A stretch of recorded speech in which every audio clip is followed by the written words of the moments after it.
القرآن وقال نبی صلی اللہ علیہ وسلم التائب من الذنب کمن لا ذنب له صدق اللہ العظیم وصدق رسولہ النبی الکریم۔ میرے انتہائی واجب احترام بھائی اور عزیزو، رمضان المبارک کے اختتام پذیر ہونے پر عام طور پر دو طرح کے ہمارے رویے ہوتے ہیں۔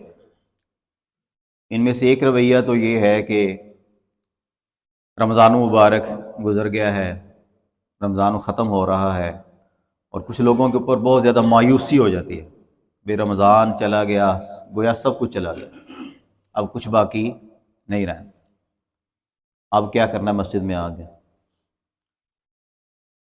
دوسری